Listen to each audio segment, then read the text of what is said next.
Go. Audio Jungle.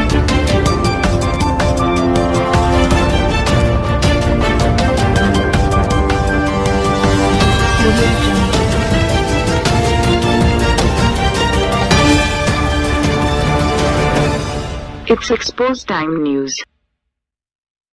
बिस्मिल्लाहिर्रहमानिर्रहीम। Expose time news के programme our guest में आज के हमारे मेहमान हैं जनाब फैज़ खान साहब, और मेरे लिए खुश किस्मती है कि आज ये हमारे मेहमान भी हैं और इन्होंने एक फ़ाउंडेशन अपने नाम से मौसूम किया है, तो हम उन्हें अपने स्टूडियो में खुशामदीद भी कहते हैं और मुबारकबाद पेश करते हैं। फैज़ साहब, ज़िंदगी के मुख्तलिफ़ शोबों से आपका ताल्लुक़ रहा, सहाफ़त में भी रहे और अब समाजी कामों की तरफ आपने बड़ी फोकियत दी है। तो इस वक्त लॉकडाउन की जो सूरत हाल है, इस वक्त आपने एक लीडिंग रोल अदा किया, तो ये ख्याल आपको कैसे पैदा हुआ? जी, ये जो समाजी काम का जो सिलसिला है, मैं समझता हूँ मैं 8वीं जमात में था, उस वक्त से मैंने इसका स्टार्ट किया था और अपने बैट और अपने कैलकुलेटर बेचकर जो है वो प्रोग्राम के पैसे मैंने किए थे। और फिर वो ऐसा हुआ कि पूरा मोहल्ले में, जो जिस मोहल्ले में रहता था मैं, इस्लाम नगर में, तो हम 25-30 लड़के सारे के सारे सोशल एक्टिविस्ट बन गए थे उस ज़माने के लिहाज से, और हमने बड़ा काम किया उस ज़माने में। औरंगी टाउन का पहला जो है कमर्शियल स्टेज ड्रामा शो जो है वो मैंने ऑर्गेनाइज़ किया। तो वो सिलसिला तो बहुत पुराना है और ये चलता रहा। इसलिए इसके बाद फिर जो है जब हम 9 उम्र की उम्र हमने क्रॉस की, तो मेमार मिल्लत पाकिस्तान के नाम से इदारा था, उसमें शामिल हुए, जिसमें पूरे पाकिस्तान के जो बच्चे जो कहानी लिखा करते थे, नौजवान, नौनिहाल में और दूसरे मैगज़ीन में, मयार में, तो उनके साथ शामिल हुआ मेमार मिल्लत पाकिस्तान, हाफिज़ अहमद वलीउल्लाह अरबाब के साथ। और ये बड़े लोग आज बड़े नामवर शख्सियत बन चुके हैं, इब्ने आस, इल्ताफ़ पारेख और बहुत सारे लोग, ये सब हमारे दोस्त थे और हमने काम उस ज़माने से किया। तो ये सिलसिला तो चलता रहा और चलते चलते फिर ये कि कुछ इदारों से भी वाबस्ता रहा मैं। फिर अपना इदारा मैंने बनाया। सबसे पहले मेरे ख़्याल में मैं 9वीं जमात में था जब मैंने औरंगी आर्ट्स सेंटर बनाया, तो उसके हवाले से फिर हम प्रोग्राम करते रहे। फिर हमारे मिलत कुछ सिलसिला चलता रहा। उसके बाद फिर जो है जनाब नौकरी लग गई मेरी, बहुत कम उम्र में नौकरी लगी मेरी, और मेरी फ़र्स्ट पोस्टिंग पिंडी हुई, तो वहाँ गया और फिर वहाँ 9 महीना वहाँ मैं जॉब करके ट्रांसफ़र करा के कराची आया।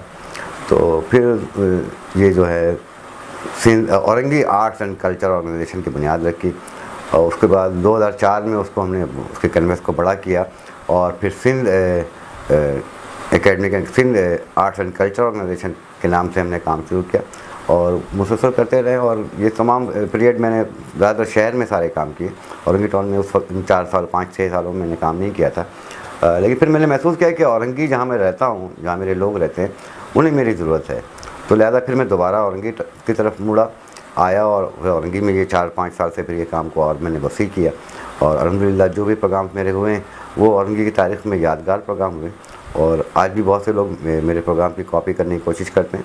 और मुझे खुशी होती है जब लोग मेरे प्रोग्राम की कॉपी करते हैं कि चलो कुछ ऐसी चीज़ें हैं मेरे प्रोग्राम के अंदर या मेरे इदारे में जो दूसरों के लिए काबिल तक़लीद है। तो इस तरह ये काम चल रहा है। अच्छा, लॉकडाउन के हवाले से आप बात करेंगे तो लॉकडाउन के डे फर्स्ट मैं बड़ा परेशान था कि यार ये मेरा घर का गुजारा कैसे होगा। फिर मैंने सोचा जब मेरे घर का गुजारा नहीं होगा तो ऐसे तो बहुत सारे लोग हैं इस माशरे में, उनका क्या होगा। तो इसी सोच में मुझे ख्याल आया कि जनाब 6-7 साल पहले मैंने एक प्रोग्राम किया था यहाँ पर, फूड सपोर्ट प्रोग्राम, हांडी सपोर्ट प्रोग्राम के नाम से। उसमें हम जो है लोगों से 50% पैसे लेते थे और 50% पैसे जो हैं वो मेरे दोस्त वो दिया करते थे।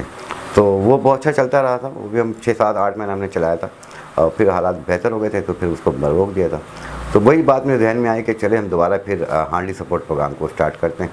तो शुरू के 26 मार्च से हमने आगाज़ किया कि हमने सेलेक्ट की फैमिलियों को जो सफ़ेद पोश लोग थे। गरीबों पे मैं इकरार करता हूँ कि गरीबों पे मैं काम नहीं कर सका।